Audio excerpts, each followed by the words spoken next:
In question number 90 to 20, given data common data, the volume of the carbon fiber is 40% to the, so the volume fraction of the carbon fiber is 0.44. So the volume fraction of the polyester is 1 Vp is equal to 1 minus 0.4 is equal to 0.6. Given that the modulus of the carbon fiber EF is equal to 250 gigapascal and modulus of the polyester resin EP is equal to 35 gigapascal and fiber diameter is equal to 5 micrometer and ultimatum tensile strength is 1240 megapascal.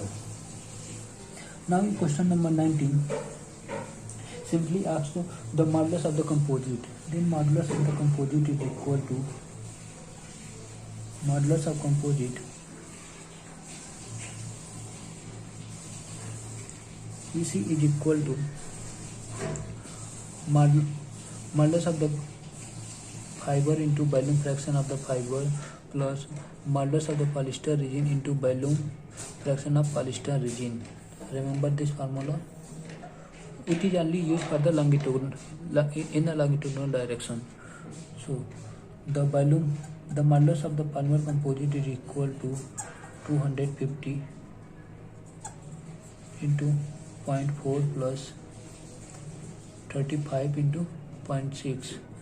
So the modulus of composite you get around 121 gigapascal. Number 20, given data critical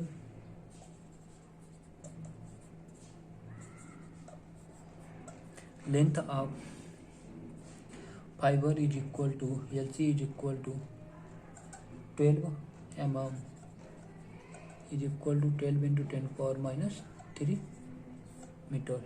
Now you know that the relationship between the fiber matrix bond and ultimatum tensile strength is given by LC by D is equal to sigma m divided by 2 tau. Yes, where sigma m is equal to maximum tensile strength and tau s is the fiber matrix bond.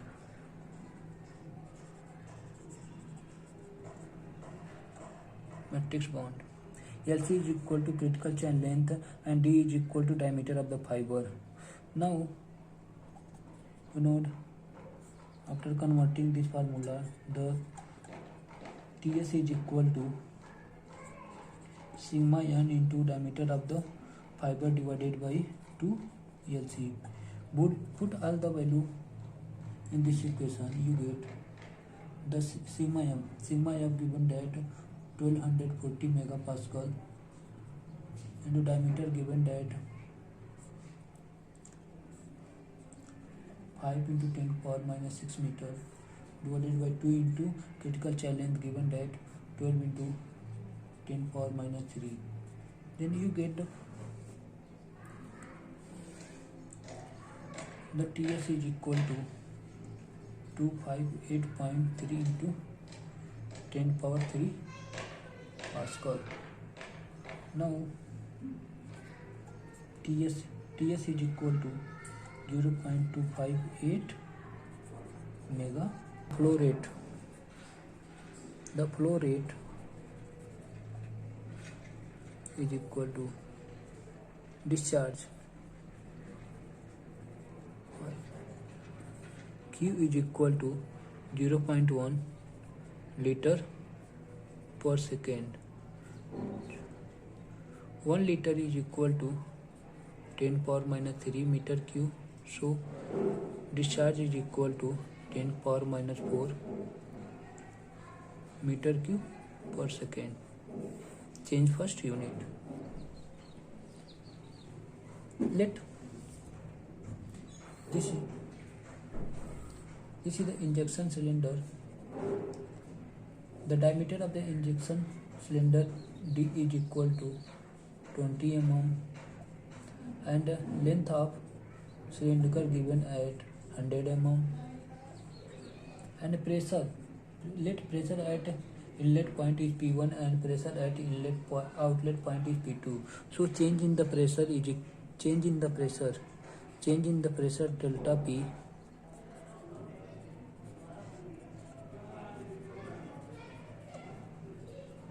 delta P given that 100 megapascal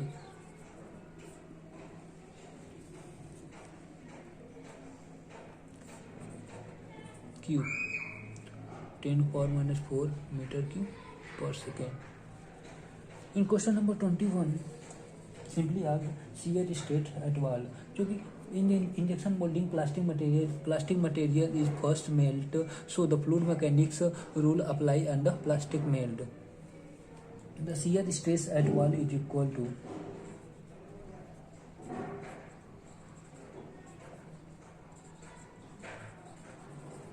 given by the equation tau wall is equal to capital R by 2 into pressure gradient, then delta P divided by length of cylinder, and a capital R is equal to radius of cylinder.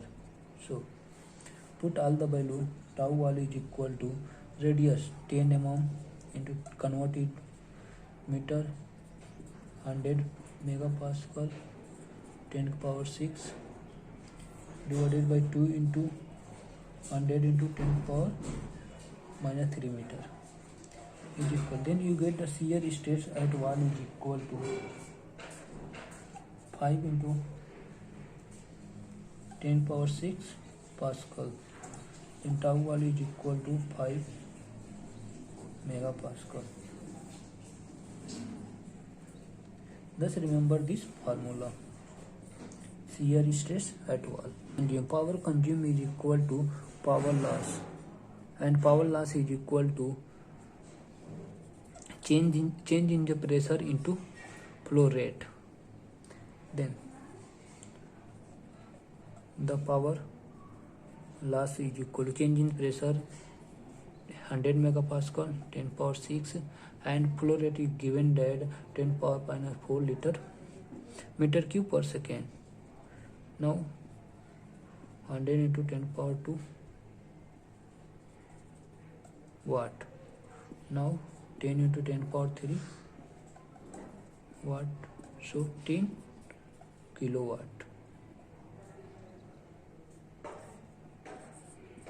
The power consumed या power loss is equal to 10 kilowatt.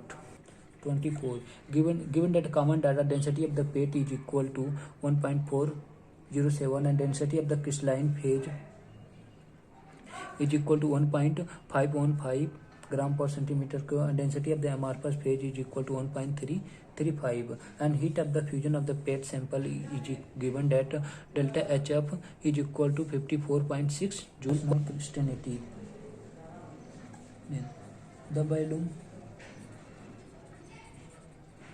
fractional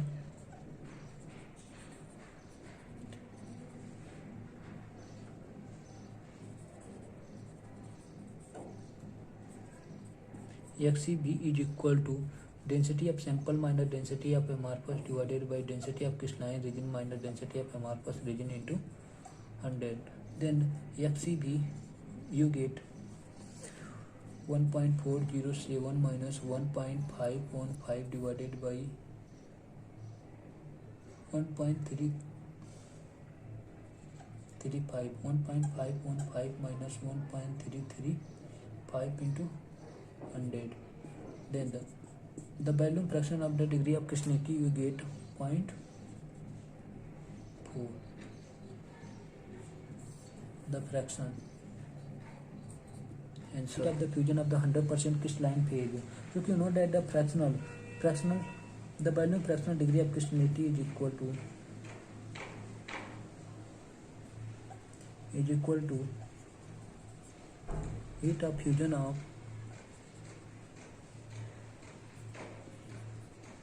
plate sample divided by heat of fusion of 100% crystalline phase.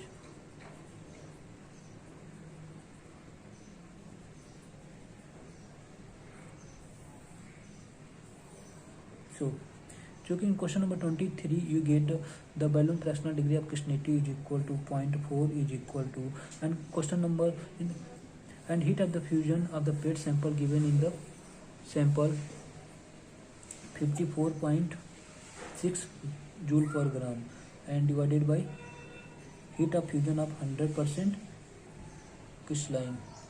Then heat of fusion of 100% crystalline is equal to 0.4 into 54.6 divided by 0.4. Then you get 136.5 joule per gram.